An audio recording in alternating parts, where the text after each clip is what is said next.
আমি আজকে আপনাদের সঙ্গে শেয়ার করব নদীপথে বেলুড় মঠ থেকে দক্ষিণেশ্বর যাওয়ার সম্পূর্ণ অভিজ্ঞতা।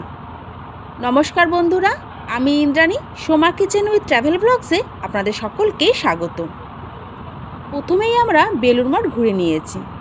এবার বেলুড় মঠেরই পেছনের গেট থেকে ফেরিঘাটের দিকে এগিয়ে যাব। আপনাদের যদি বুঝতে অসুবিধা হয়, এই যে ফেরিঘাট লেখা আছে তীরচিহ্ন দিয়ে বেলুড় মঠের পেছনের গেটে, এই গেট থেকে সোজা সামনের দিকে চলে যাব।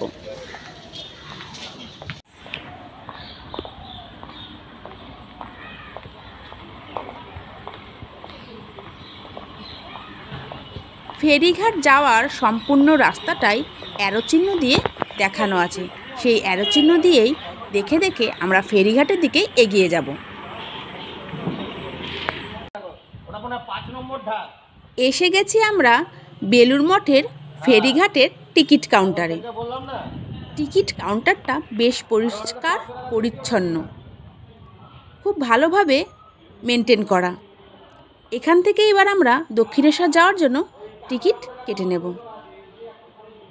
তবে আপনাদের আরও একটি কথা বলে দিই, আপনারা যদি কাশীপুর উদ্যানবাটি যেতে চান, তাহলে শুধুমাত্র এই বেলুড় মঠ থেকেই এই টিকিট কাউন্টার থেকে আপনারা 6 টাকার বিনিময়ে কাশীপুর উদ্যানবাটি যাওয়ার জন্য টিকিট করে নিতে পারেন।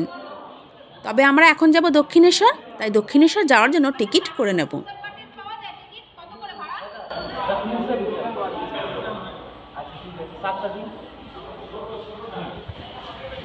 বেলুড় মঠ থেকে দক্ষিণেশ্বর যাওয়ার জন্য লঞ্চ ভাড়া পার পার্সন 11 টাকা।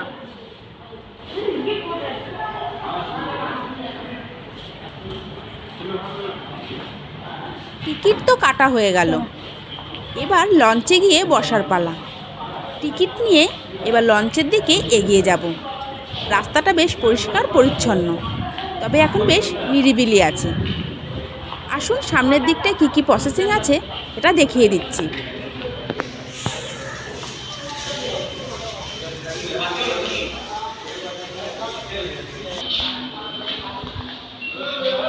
এবার সামনে থাকা ব্যক্তিকে টিকিট দেখিয়ে তবে লঞ্চের দিকে যেতে পারবো।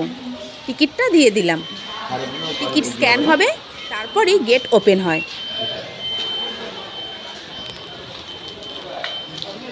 একটু সরে যাও কেন? টিকিট স্ক্যান করে ভেতরে প্রবেশ করতে হবে। টিকিট দুটোই স্ক্যান হয়ে গেছে, এবার লঞ্চে গিয়ে বসে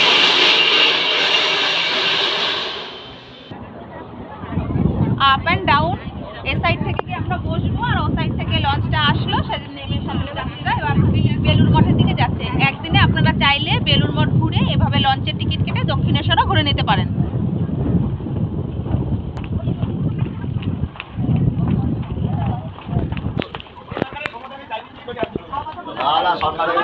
বেশ বড় জেটি বলতে পারেন, বা লঞ্চটা বেশ বড়, অনেক জায়গা আছে। আজকে একটু সাইড নিয়ে একটা জায়গা নিয়ে বসে পড়বো। লঞ্চ ছেড়ে দিয়েছে, স্টার্ট হয়ে গেছে। এবার আমরা দক্ষিণেশ্বরের দিকে এগিয়ে যাব।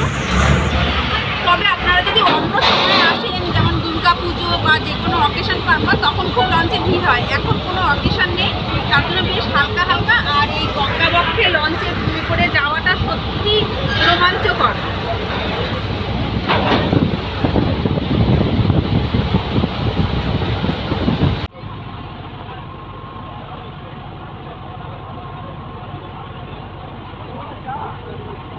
লঞ্চ স্টার্ট হয়ে গেছে। এবার বেলুড় মঠ ছেড়ে দক্ষিণেশ্বর দিকে এগিয়ে যাব। তবে আপনাদের আরও একটা কথা বলে দিই, যখন বেলুড় মঠ থেকে লঞ্চটা স্টার্ট করলো, তখন গঙ্গাবক্ষের একদম ধারেই আছে মা সারদা দেবীর মন্দির, ব্রহ্মানন্দের মন্দির ও স্বামী বিবেকানন্দের মন্দির, যা লঞ্চে বসে খুব সুন্দরভাবে দেখা যায়।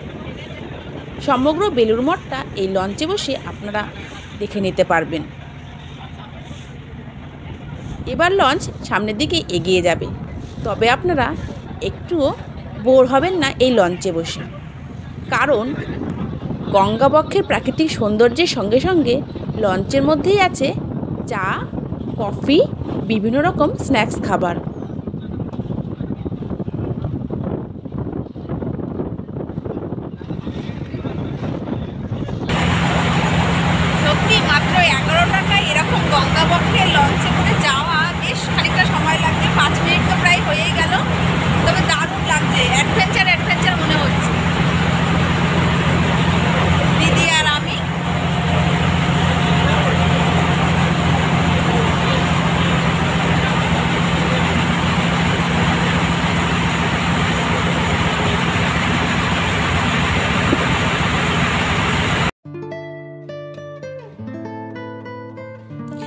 গঙ্গা বক্ষের এই ঠান্ডা ঠান্ডা শীতল হাওয়া সারাদিনের ক্লান্তিকে এক নিমিষেই হার মানিয়ে দেয়।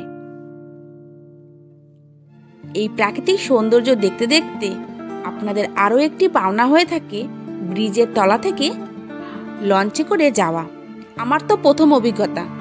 আপনাদের অভিজ্ঞতা এর আগে হয়েছে কিনা সেটা অবশ্যই কমেন্ট করে জানাবেন। জোয়ার ভাটার সময় একটু ডিফারেন্ট মনে হয়। জোয়ারের সময় জলটা বেশি থাকে, তাই যখন ওপর থেকে ব্রিজ থাকে তখন ব্রিজটা যেন মনে হয় প্রায় মাথায় ঠেকে যাচ্ছে, আর ভাটার সময় একটু নিচ থেকে যায়।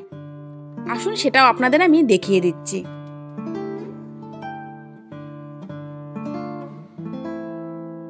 এই অপরূপ সৌন্দর্য শুধুমাত্র বেলুড় মঠ টু দক্ষিণেশ্বর এবং দক্ষিণেশ্বর টু বেলুড় মঠ যাওয়ার রাস্তাতেই পড়ে, তবে অন্য কোথাও পড়ে কিনা আমার জানা নেই।